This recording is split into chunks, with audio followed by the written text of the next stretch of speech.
ما جيت الحجاج في سنة هزار الصف السوري يجي هو قديم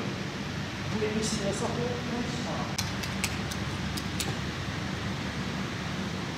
أو دو قطعة دو قاسية هو تازه هو قديم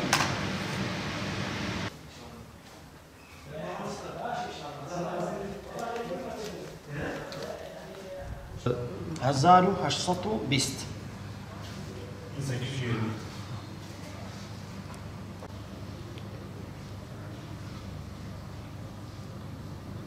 زوتيارة فلاحتي دكا أو مرمالات الشوانة أو شيناتيا أودو تصفير دكا؟ خلاص خلاص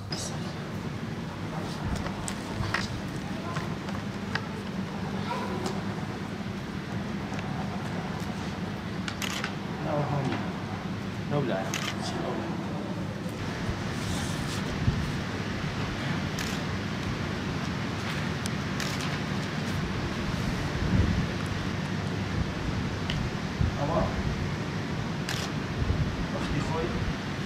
بغداد زمان ما جيش استنساخ كذا وصل طبعتي إيداعي سلطان عثماني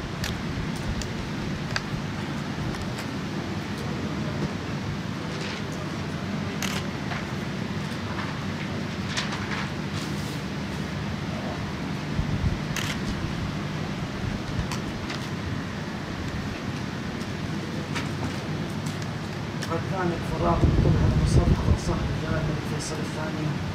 ملك العراق أيده الله من قبل المخول لها الوالدة السلطان عبد العزيز خان بن السلطان محمود خان العثماني إلى مركز الشيخ الكبير البغدادي سره محفوظة في مكتبة الإمام الأعظم مخطوطة بقلم الحافظ والحاج حافظ محمد أمين الرشدي أيد الله ثراه أو لسر يسخيبي طبع كلاية لزمان الملك فيصل الموت أو وقت كوي الجمعة لسر أوام دخل لقراتي تسلا طبعي لسر دستي قائد جيش المسلمان لا عتبة بن فرقد السلمي بل لو سردمي إسلام هاتي تيرا وأول أو مزقاطر دقرته بداية فتح إسلامي يعني قديم أو مزقاطر وقت خوي ملك فيصل العراق الملك كان دهاتنا حولي صداني ملا أفنديان ذكر كأو متولي مزقفتي قلاتي وقت خوي استاذ عثمان مفتيه لعائلة مفتية أو متولي مزقفتي عائلة مفتي متولينا رسم شيء قديم له زي سنة غير حزلي وشتي قديم دواي هنا جيبك إن شاء الله بس هذه مش إن شاء الله محمد رسول الله حي على الصلاة حي على الفلاح قد قامت الصلاة قد قامت الصلاة اللهم رب هذه الدعوة التامة والصلاة القائمة سيدنا محمد صلى الله عليه وسلم الوسيلة والفضيلة استووا واتصلوا يرحمكم الله فإن تسوية الصف من تمام الصلاة واصل رحمتك والنبي علينا وشاهد بيت النبي بسم الله الله أكبر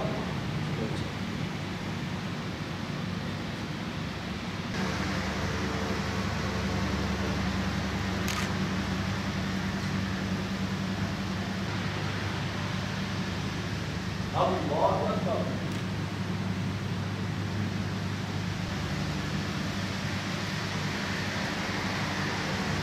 سمع الله لمن حمده الله أكبر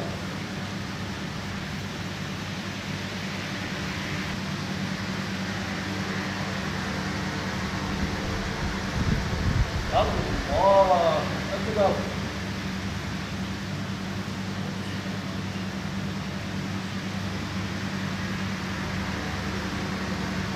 كو تيكتو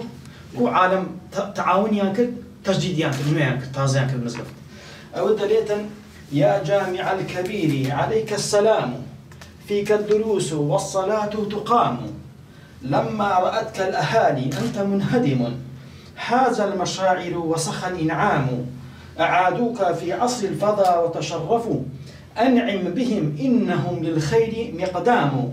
فر نومي حينما أرخته، تساهم في تعميره الإسلام. صار بيت الشعر لسلوي نسرايا يصالي 1959 أو دري يا جامع الكبير عليك السلام وفيك الدروس وصلاة تقاموا أي مزقفتي السلام خذ لتوبي تقول نيجي لدك درسي لدك خندرا. لما رأتك الأهالي خلقي قلات بينيان ديتيان تو كبتي قديم بو رخاء صالي 1957 مزقفت رخاء كت قديم بزور قديم بو عالم تأصيل يعني تكرد مساعدة كتير يعني كرد باريان خلق كردوا بجداني يعني كرد مزقفتيان لنوي تجديد كرد تعمير كرد أو جا تاريخ كشيء المسيا كشو وقتي أو تعمير كرد صالي 1959 أو برد قديمة كيك أو لسه مسلا إستا برد جديد كداندرا أو تازع بس أو قديمة كيا أوش ناوي رئيس عشيرة كردكان أو شيخان طريقة ملايا كان كبجداني وتعمير كرديا أوش رسمي ملك فيصل دوما ملك العراق كوقت ملك فيصل دومبو أوش لوزنية طبعا ناوي الشيخان لطريقة قادري نقشبندي تدايا عوائل كردكان تدايا برقلاتي ناوي يعني ناوي مريدة أنا أو خلقي كبجداني يعني تعاوني يعني كرديا تعاوني كرديا أو حزام سوريا كوير أو هاو أوش مناري توليا استا أو عمري زور قديمة من نزكي نوصل صالح 1000 صادبي أو زمان سلطان مظفر الدين زاوي صلاح الدين أيوبي أو زمانية.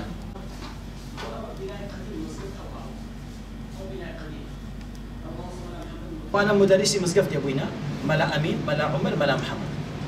أول مدرسة كي كرخاء أو قطعية لأن ما أو إيريا أو مقطع أو مقطعية أو ملا أفندية ملا أبو بكر أفندي أو مدرسة كي أو استنى معايا وهم رخايا أو قنبتي مسقفتي قديم فوقي بيست قنبت هبو سل مسقفتي أوش قنبتي حمامة أو تاو قنبتها أو تاو ديارة أو منارة قديمة عمري ويح زكي حزار عمري ويح صوت وحفتة بيت صالة منارة أو قنبتي مسقفتينا أو عائلة ما لك أنا فيجر بيانا يعني إيش أخبى مسقف بستوي قنبتي دوري أو ذكي قديم قراتها أنا شايفة برجي خلقك كوا أو شو زريا نامي حفظة ملاك دا عائلة مفتي كحفظة كسنو عائلة ملابوين الليلة مش شجرة ملابين هم ملابوين الليلة باقي لي جوري وان نامي ملا الياس بوا رقم يك صالح 1930 زوفاتي كديا ميلادي أول شيء زريا دواي كوري ملا خضر الشيخ شهاب الدين الشيخ شمس الدين ملا أبو بكر أول ملا عمري مدرس ملا أبو بكر دوام أو صاحبي فرماني عثمانية وقت كوي عثماني كان فرماني عند التو أو ملا عثماني أولا ملا أبو بكر سيم مشهور بكتب ملا مريدي مولانا خالد نقشبند بوي أو السكري هبوا حاج عمر أفندي كردي أربيلي وإجازة لصدستي الشيخ أحمد بن زيني دحنان ورقستي مفتي مكي وقت كوي أو أنا هم ملا بين ملا عثمان الشيخ محمد علي حسامي الشيخ زميل أفندي ملا أبو بكر ملا أفندي عز الدين ملا محمد أفندي مفتي رشاد مفتي وآخر بوك عالم جزور قوربوا صاني 1901 وفاتي كرديا رئيس مجلس علمي زازي ملا تشبه الهولين أوانش ملا رسمي ملا كاملون ملا رؤوفة قازر حمد أفندي مفتي عز الدين أفندي أوش حضرتي شيخ حسام الدين تبيالي شيخي طريقين قشبندية شيخ بياري شيخي هورامانا كبيرة منتصب اليوبينا أوش مصري زناق رشاد أفندي مفتي صاني دو وفاتي كرديا هو بابي بيام ملا محمد أفندي مفتي هبوا ملشي زور هبوا صاري 1910 حرب عالمية كم سفر بلد دلين هبوا أو زور دولة من بو عالمنا نبو بخوا قراني بو أو روجي أملاك خوي ديني روجي دوزا أبو غلابو زور مشهور أنا كردستان ديلا قراني قوري بدلين روجي دوزا من دات عالمي أو نملشي خوي لو خوشي بروجي دبيت همو قراني نامينيت أو هر بروجي دبيت بس مالي بروجي وفاتك أو جا عالم خوش عندي بيدرن بابي فقيرا دايما زنازين بعداوي دشارنا منطقة لو قنبتك لسني درست شيء لكن استشهد ما هو قنبتي بعداوي أو ختمي سلطانية أو نسخة استنساخة كوبيا أصلية أصلي كهم ما قلت له دي وخاني استاش معايا بس حتى بنفوتين أو كوبيا أصلية أصلي كلا كلام أوش كوبيا كيمياء أو ختمة كيا أو جنوسينا بترشي عثماني قديم نسرايا طبعا بختي دبينا ختي عربية جبرت الشام لبرت أو عالم شيء قولي حتى لين مدرسة هبوا تجريد مدرسة بي وقت وثيقة أو وثيقة كأبلي أو في درس أبلي أمن نوم ما مصطفى محمد إمام مزقفتي قلاتما بسم الله الحمد لله والصلاة والسلام على سيدي رسول الله وعلى آله وصحبه ومن والاه. من نوم ما مصطفى محمد إمام مزقفتي قلاتما أو مزقفتة قديمة لقلاتي هوليريا لما أريخ كان إسلاميش بحسي وقلاتي مزقفتي عن كردية ياقوتي حموي بحسي مزقفتي قلاتي كردية بناوي لنا جامع القلعة وابن المستوفي أين الكتاب يخوي بحسي مزقفتي قلاتي ذكاء وأو مزقفتة ضلين دقرته بداية فتح إسلامي بو هوليري أو مزقوت بو لو صدمي بويتا مزقوت بهزاران ببي عدد علماء ديني ليرة تخرجيان كردية وإجازة علمية ورقرتية أو مزقفتة مدرسة تداها بو وخلشي ومزقوتي وحيد ولا هوليري سردمانك خطبة جمعة لي بكري حتى تلكانيش هزار وسط تليش لهوليري يك خطبة جمعة هبوا هل لو مزقوتي خطبة جمعة لي ذكرى عائلة مفتي بن مالي ملاف عندي متولي ومزقوتي بوينا حافظة ما مستطيع ديني ليرا لو بن مالي هم أهل علم بوينا وخلشش طبعا مزقوت الدوري زور بوا لبو حل مشاكل عالمي صلح ومصلحة عالمي زي لوش كأواني كليرة تخرج عندك لو مدرسة ديني إيرا عشائري كردي جندكان لدو ما مستطيع دهاتن زماني ملافت دهاتن تكليفي عندك ما مستطيعني لبو مزقفت كان يعني فليرة أبي تخرج ذاك اللحجري إلى درويشت ودهاتن زي دور لبو طلب العلم ليرة ومجلد لمؤلفي ابن مستوفي رحمة إخوالي بحث علماء كان ذاك حتى بحث إبراهيم إمامي غزالي ذاك لقلاتي هوليري وعظي هبوا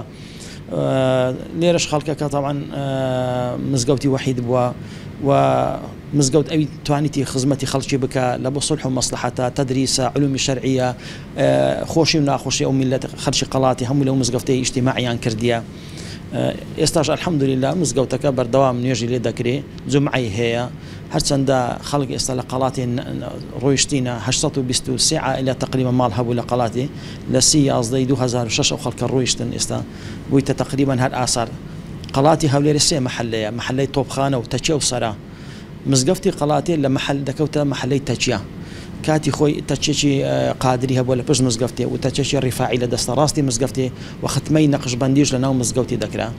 فعالمك همو الفتي عن وقت نواجه همو بيكوا لو مزقفتا نواجه عن ذكرت طبعا ظروف زور بصر او شاريدا هاتيا تسند حكومات واقوام هاتين او ايرا او بالنسبه ما مختصري بحسي مزقفت استاشر الحمد لله نواجه جيشني لي ذكري جمعي لي ذكري مزقفت ضلين دقريته بدايه فتح اسلامي اسلام طبعا فتح اسلامي وكو بحث كرايا صالب بيستدوي هجري إسلامتي جيشتي تشاري هوليري وقائدي مسلمان درين ناوي عتبي كري فرقدي سلمي بوا صحابي بوا صالب بيستدوي هجري هاتيتا هوليري قائدي مسلمان بالي أو قرآنك مشاني زنابتم داو مصحفة أما لو قديم تري شيء بس الإيرانية أو يا مكتبكي مفتية لدي وخاني مفتي أو قديم تري مخطوطة يا بلام أبي كلنا وحرمي مزقفتي أو نصاشي قديم بو طبعة وقت خوي محفل إلى جمعان قارئ طبعا القرآن دخويني تن مصحف أو لبغداد زماني ملك فيصلي دوم أو طبعا مان لوهاتيا أبي قرآنك بين نشان داي أوش بخوي لنسخي أو قرآني نسرايتوا كبحث ما كرت داش يقل السلطانة كان عثماني بهدية نارديت يا مرقدي شيخ زنيدي بغدادي حكومتي عراقي جلس نسخي طبعي كرديتوا لبو شاركاني نارديا لبو مزقفتي قراتيش أو نسخة طبعة لمطبعية هاد نقبة دسخطنية مخطوطانية لو طبع كذا أو نسخة بتم نشان ده ولا محفل قرآني زمعان أو دخين ده أو نسخة قديم ولا مزقفتي ومخطوطاتي دي كشيء لمكتبي مفتي استاج مايا أجر حسنا لي ودت وأنا تصويري بكن إن شاء الله كده سنة من دري